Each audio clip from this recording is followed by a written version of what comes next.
In an era of financial capitalism, which is taking hold of the world now.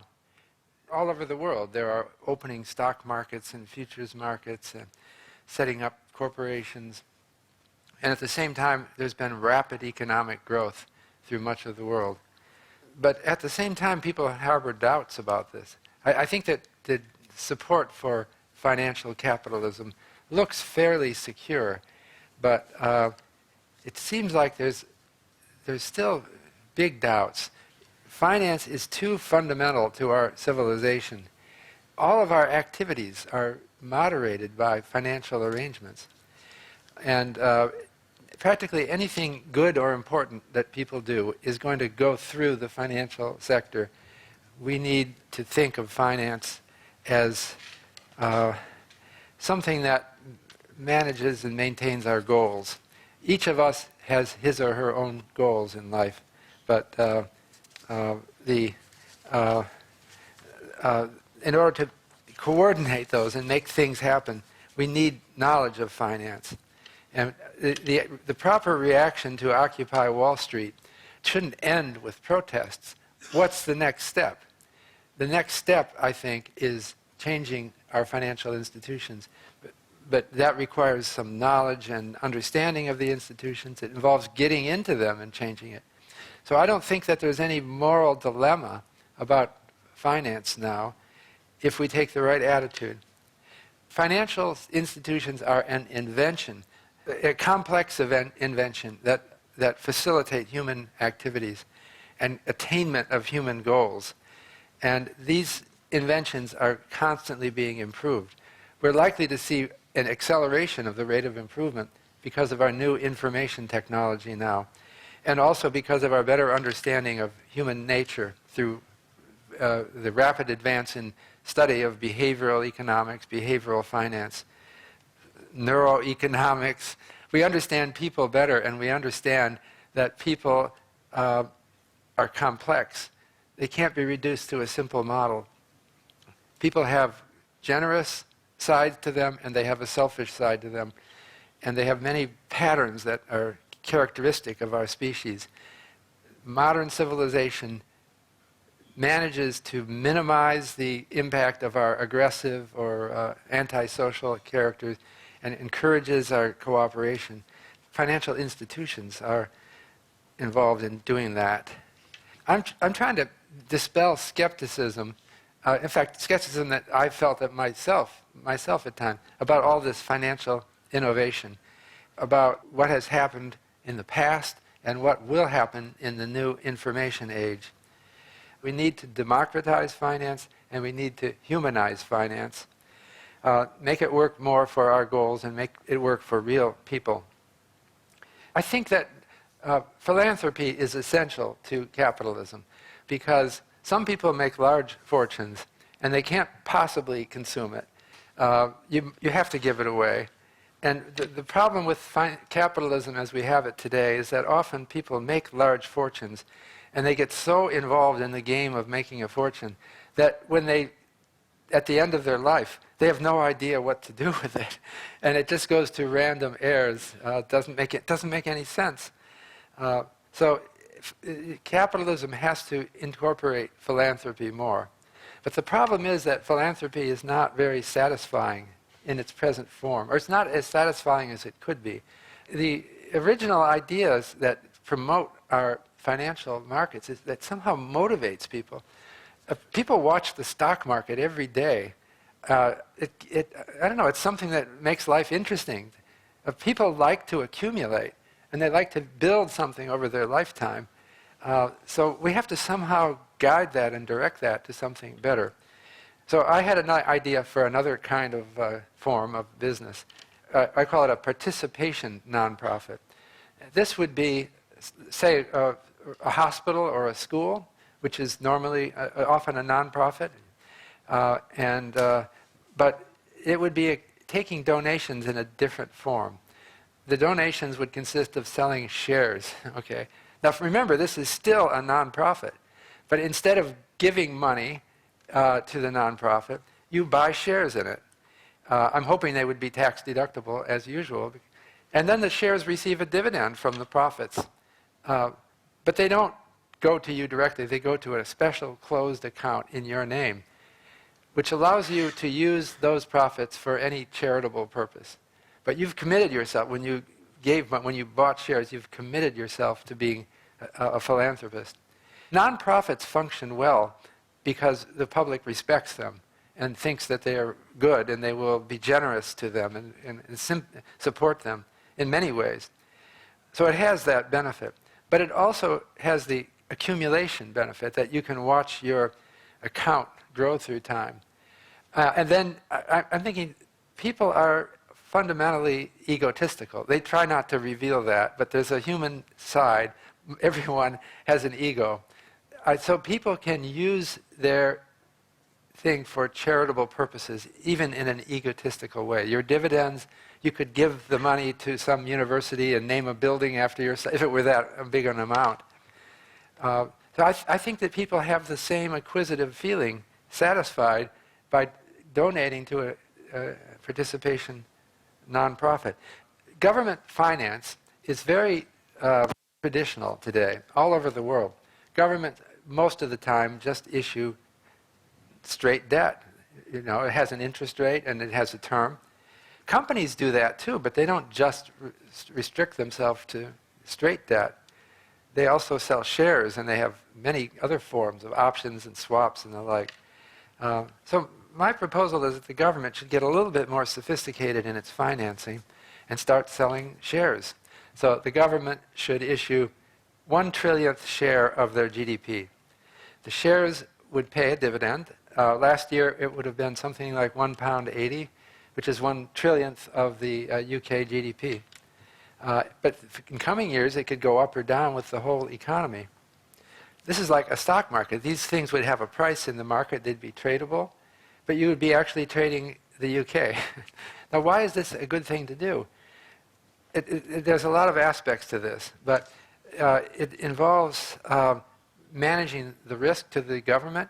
Right now, the UK economy is underperforming, but the debts come due just as much as always. So it's creating a crisis that's brought on the whole austerity program here. In short, the British government, like all other governments of the world, has leveraged themselves up by borrowing money on a fixed rate rather than issuing shares. So if they issued shares instead, they wouldn't be in the budget crisis. Moreover, I think that the shares would get a really good price. Right now, mortgage instruments are just simple debt contracts. But people get in trouble. As you know, UK home prices have fallen a lot. They've fallen even more in the United States. In the US, we have 11 million households who are underwater on their mortgages. That's 1 in 4 families with a mortgage have lost everything. It's just astonishing to me that we just let that happen. And there's no plans to change that. It's still the general policy that a young family puts all of their life savings into the mortgage, and it leverage it up 10 to 1 by borrowing. And of course, if home prices go down, they're wiped out. So I'm proposing that mortgages have built-in workouts that depend on home prices. So if home prices go down, then the homeowner will have a lower mortgage automatically. And if we had had that before the crisis, we would not have the subprime crisis, the home crisis that brought on this financial turmoil. The slogan of Occupy Wall Street is, "We are the 99%." The Occupy Wall Street people are very animated by the current level of inequality. And there doesn't seem to be much focus on the fact that it's trending worse. And this trend might continue, and it might get much worse than it is now. So my thought is, at least let's think about the future, and let's plan now to prevent it from getting much worse. And so the idea is then some limit to the extent of inequality has to be decided on now. And we say that automatically we tax the rich more when that happens. Raise taxes, maybe a lot if necessary. But we decide it now, not wait until it happens. Yakov Trop is a psychologist who has developed what he calls temporal construal theory. And in this theory, it's just that people are more idealistic about the abstract or distant future than they are about today. So if you talk about raising taxes on the rich today, there's huge opposition. But if you talk about raising them in 10 years contingent on some development, then they're very much more likely to be generous. So I think we should do that now. Now, this is finance, because I'm talking about risks. I'm talking about the risk of worse inequality, and I'm talking about getting kind of an insurance policy now against it. Financial innovation is the clear path to dealing with these concerns. But financial innovation for young people who are considering careers, if you are concerned about Occupy Wall Street issues, maybe you should be learning about finance, and you should be getting involved and trying to make it work better for the future. That was leading economist Robert Shiller speaking at the RSA in London. Next up, cultural historian Roman Krznaric on how the art of empathy can not only enrich your life, but can also drive social change. For some years, he was project director at avant-garde foundation Oxford Muse, set up to stimulate courage and invention in personal, professional and cultural life. Here at the RSA, he gives us the 6 habits of highly empathetic people. The 20th century I see as the age of introspection. That was the era in which the self-help industry and therapy culture told us that the best way to discover who we are and what to do with our lives was to look inside ourselves, to gaze at our own navels. And combined with the idea of capitalist individualism in the 20th century, that pointed us towards pursuing the good life through self-interest and pursuing luxury lifestyles.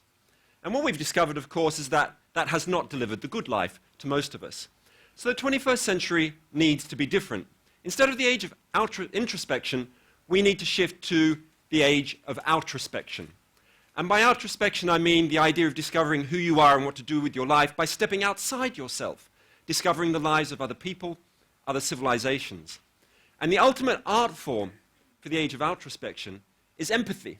Empathy isn't just something that makes you good, that expands your moral universe. Empathy is something that's good for you, that can make you a more creative thinker, improve your relationships, can create the human bonds that make life worth living.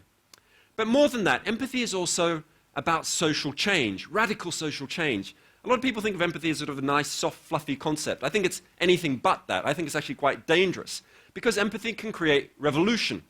Not one of those old-fashioned revolutions of new states, policies, governments, laws, but something much more fiery and dangerous, which is a revolution of human relationships. Now, it might seem strange to try and base a whole philosophy of life or an agenda for radical social change on an idea like empathy, because we've been told by our culture for the last 300 or 400 years that, in fact, we're not really empathic beings. We are essentially self-interested, self-seeking creatures. In the last 20 years, there have been incredibly important advances in scientific thinking in various realms, which is revealing to us that we are not just self-interested creatures, but we are also homo empathicus. We are empathic beings, and we have an empathic side which exists alongside our selfish inner drives. You find this idea partly in evolutionary biology. For example, in the works of Frans de Waal up there, his book The Age of Empathy, where he says that we have naturally developed evolutionarily to be cooperative, community-oriented creatures for self-defense, for food security. We've needed to work together. We've needed to empathize with each other, not only human beings, but a hippie-like bonobo chimp who are very friendly towards one another, and other creatures too. Equally, the neuroscientists have been telling us about that we may well have empathy circuitry in our brains, and if part of our brains are damaged, then we may well lose our empathic capacities, and that we are born with an empathic circuitry, and it develops early in childhood.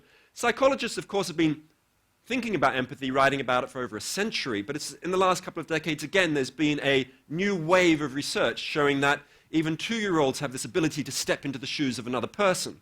So if I think of my own children, when they were quite young, when they were, say, 1.5, if my daughter, I've got 2-year-old twins, if my daughter saw her brother being unhappy, if he was crying, she may well go and give her own teddy to him to comfort him. That's what she used to do. But once she became a bit older, about 2.5 or 3, instead of giving her own teddy as a comfort, she went and got his teddy and gave it to her.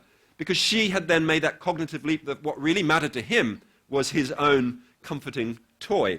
But with that scientific background in mind, now I think we need to go beyond that and start thinking about how to apply empathy to our own lives, to social and political change. And that's where the 6 habits of highly empathic people come in.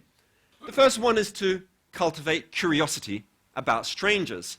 We make assumptions about people. We have prejudices about people which block us from seeing their uniqueness, their individuality. We use labels, whether it's working class miner or single mother or Muslim extremist, even greedy banker. And highly empathic people get beyond those labels by nurturing their curiosity about others. Of course, we're not in many ways very good at that. I mean, you probably don't know that many people on your own street where you live very well. We're not very good at being curious about our neighbors. So how might we nurture our curiosity? Where can we find inspiration? I think we can find inspiration in George Orwell. You might remember or might know that he came from a very privileged background. He was a colonial police officer in Burma. But what he realized in his 20s was that he knew very little about his own country, particularly about the way that those people living on the social margins really experienced life. So he decided to do something about it and conduct one of the most brilliant empathy experiments, which was to go tramping on the streets of East London. He, in the late 20s and early 30s, he used to dress up as a tramp in a shabby coat and holed shoes, go out absolutely penniless, and spend his time on the streets with vagabonds and beggars and others, sometimes for a few days, sometimes for weeks at a time. But the important thing about Orwell's experience was that it not only expanded his moral universe, he became a more compassionate person to beggars and other people living down and out, but it also cultivated his curiosity about strangers. He developed new friendships. He gathered a whole load of literary materials he used for the rest of his life. In a way, this empathy adventure, it made him good, but it was also good for him. Habit 2 is to challenge prejudices and discover commonalities. Highly empathic people tend to be looking for what they share with others, not what divides them. Let me give you an example. His name was C.P. Ellis, Claiborne Paul Ellis.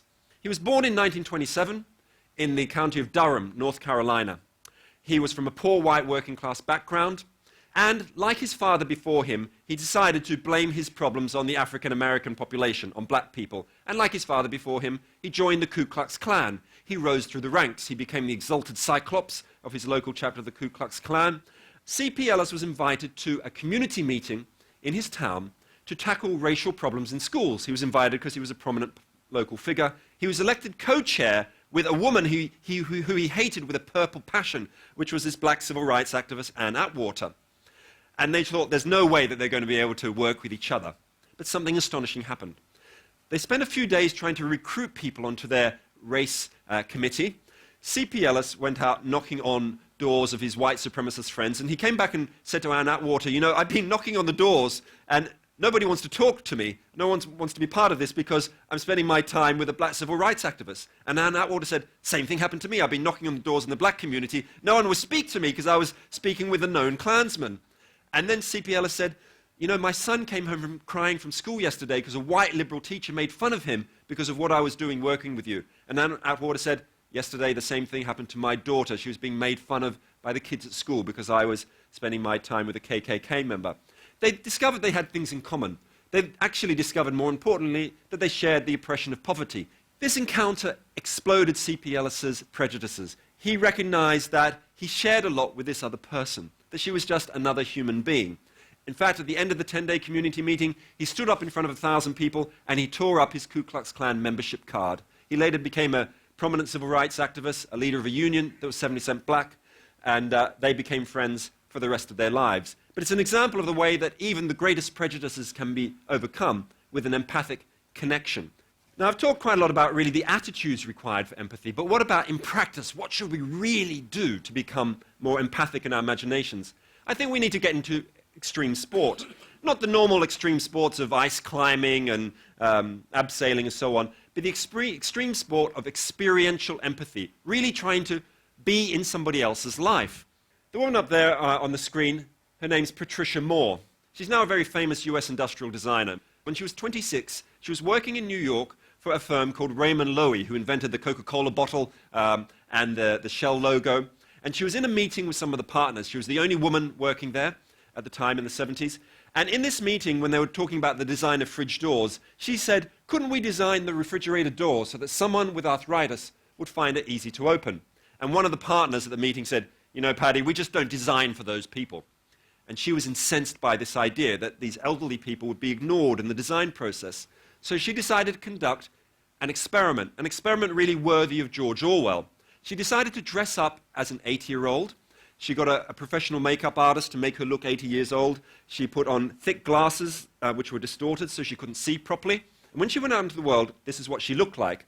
Between 1979 and 1982, visited over 100 US cities, dressed as an 80-year-old to discover what was it like, how would you be treated. Out of this experiment, she came up with a new concept of design, the idea of universal design, that things should be designed for people from all backgrounds, all classes, all age groups. Design should be non-discriminatory. She came up with particular inventions. You know, like those thick-gripped can openers you can get, the OXO Good Grip. That was her invention from her experiment as an 80-year-old. Now, there's a fourth habit, which is to practice the art of conversation. Highly empathic people tend to be very sensitive listeners. They're very good at understanding what somebody else's needs are. There tend to be also people who, in conversations, share part of their own lives, make conversations two-way dialogues, open their emotions, make themselves vulnerable. This is the motto of a grassroots peace-building organization in Israel and the Palestinian territories called the Parents' Circle, or the Bereaved Families Forum, they're sometimes called. What it does is bring together Palestinian and Israeli families who share something very special. These families have all lost members of their own families in the conflict. There might be an Israeli graphic designer whose daughter was blown up by a Palestinian suicide bomber, a Palestinian family whose son was shot by an Israeli sniper. And the Parents' Circle brings them together for conversations, picnics, meetings where they share each other's stories. They discover that they share the same pain, the same blood. They make that empathic bond. They also have other fantastic projects. My favorite one is called Hello Peace. And it's a free phone telephone line. So anybody can pick up and call that number. If you're a Palestinian and call it, you're immediately put through to an Israeli. You can have a half-hour conversation. If you're an Israeli, pick it up, you're put through to a Palestinian. Since 2002, over 1 million calls have been logged on the Hello Peace free phone line. That's the kind of project which is trying to create grassroots empathy, and we need to think about. The last 1,000 years of history of the globe, I think not of the rise and fall of civilizations and religions or political systems. I think of the rise and fall of empathy. Moments of mass empathic flowering, and also, of course, of empathic collapse. As you probably know, in the 1780s in Britain, slavery was an accepted part of society. People felt that the economy was as dependent on slavery as our economy is on oil today. 500,000 African slaves were being worked to death on British plantations in the Caribbean, sugar plantations. Everybody had this sugar in their teas. And nobody thought this could ever be eroded, this institution of slavery. It was totally normal. It seemed impossible to get rid of. But in the late 1780s, there was the rise of the world's first great human rights movement, the movement against slavery and the slave trade. And it was a movement powered by empathy. Its leaders, Quaker businessmen, an Anglican archdeacon, and others, developed a very empathic campaign. The idea they had was to try and get people in Britain to experience or understand, at least, what it was like to be a slave on a slave ship, on a slave plantation. They published written accounts with sort of oral stories of former slaves talking about what it was like to be sort of whipped until they were lying on the ground. They organized for former slaves to give talks around Britain about their experiences. And this led to a sort of revolutionary social movement, really. It led to petitions, it led to public protests, it led to the first great fair trade boycott of sugar in the late 18th century. Eventually, it led to the abolition of the slave trade in 1807 and later slavery itself. But we need to think about one final habit, which is to develop an ambitious imagination. We normally think of empathy as empathizing with the down and outs, the poor and marginalized, those on the edges of society. I think we need to be more adventurous in who we try to empathize with. I think we need to empathize with those in power, even greedy bankers like Dick Folds here, formerly from Lehman Brothers. We need to understand how those in power, in whatever realm it is, think about the world and their lives and their ambitions. We need to understand their values. Only then are we going to be able to develop effective strategies for social, political, and economic transformation. Equally, I think we need to have conversations with people like, who are elites, try and share our own lives, try and bridge those divides. It doesn't mean we have to adopt their views, but we do need to understand their views of the world. Equally, I think we need to apply our more ambitious thinking in policy realms, such as thinking about climate change. We all know there's a huge gap between what we know about climate change and the amount of action that people are taking, i.e. not very much. I think that gap is explained by empathy in two forms. I think there's an empathic gap in terms of we're not empathizing across space with people in developing countries like in India, people who are being hit by climate change-induced floods or droughts in Kenya. Equally, and almost more importantly perhaps, we are failing to empathize through time with future generations. We're hopeless at putting ourselves into the shoes of future generations and adjusting our behavior after doing that. And I think we need to learn to expand our empathic imaginations forwards through time as well as across space. Socrates said that the way to live a wise and good life was to know thyself. And we've generally thought of that as being about being self-reflective, looking in at ourselves. It's been about introspection. But I think in the 21st century, we need to recognize that to know thyself is something that can also be achieved by stepping outside yourself, by discovering other people's lives. And I think empathy is the way to revolutionize our own philosophies of life, to become more introspective, and to create the revolution of human relationships that I think we so desperately need.